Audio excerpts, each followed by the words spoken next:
نجاشی کے دربار سے ناکام آنے کے بعد ان کے ذہن و دماغ میں غصہ بڑھنے لگا، اور اس غصے کے مارے انہوں نے ایک کمیٹی تیار کی اور ان کو یہ ذمہ داری دی کہ کیونکہ مکہ پورے عرب کے لیے مقدس ہے، ہر شخص اس کو مانتا ہے، یہاں پر آتا ہے اور آ کر کے اپنی عبادت کرتا ہے،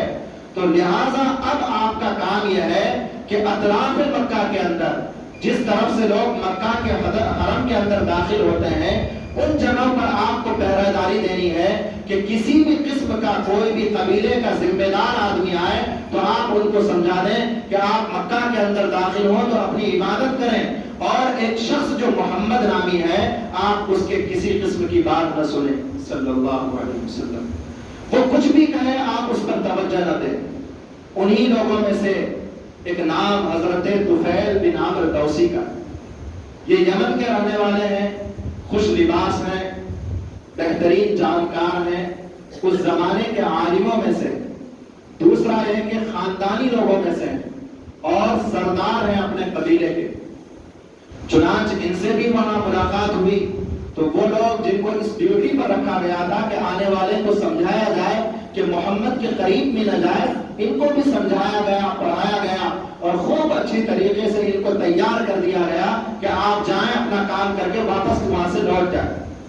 حضرت طفیل بن عمرو دوسی کہتے ہیں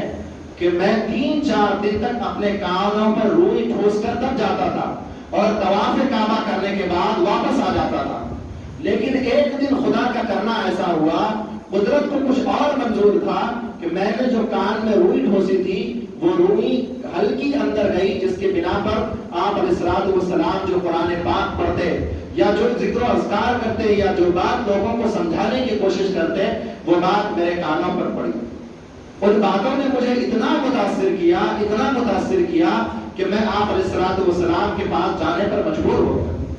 وہ آپ علیہ السلام کے پاس پہنچے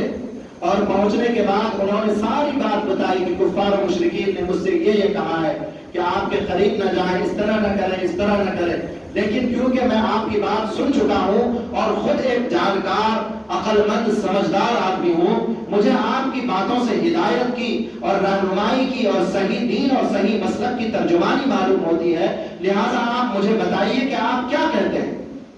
آپ علیہ السلام نے پھر توحید پر وہ جم کر تقریر کی کہ جس سے پورا دل ایک دم بالکل نرم ہو چکا،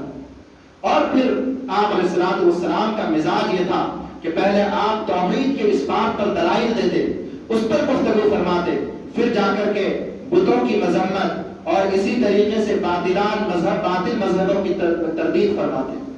اس کے بعد حضرت طفیل بن عمرو دوسی ایمان لے آئے۔ ایمان لانا تھا، قبیلے کے سردار تھے، پورا قبیلہ مسلمان ہو گیا۔ یہاں سے اسلام کا وہ موڑ شروع ہوا کہ اب لوگ آپ علیہ السلام کی تعلیمات مکہ میں بھی پھیلنی شروع ہو گئی، اور اس پھیلنے کے نتیجے میں لوگ جو باہر سے آتے وہ قبیلہ مسلمان ہونے لگا۔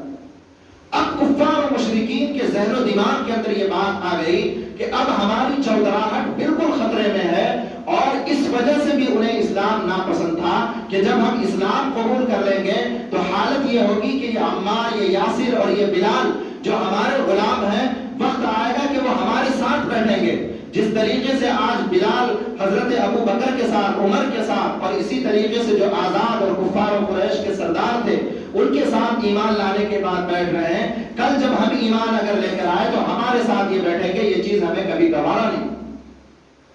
ان باتوں کی بنیاد پر ان کا زور اور شور اور زیادہ پکڑا اور ظلم و ستم کی انتہا شروع کر دی، لیکن یہ اسلام تھا، اس کو پھیلنا تھا، اور آپ علیہ السلام کے ذریعے سے اللہ تبارک و تعالیٰ اس کو پوری دنیا تک پھیلانا چاہتے تھے۔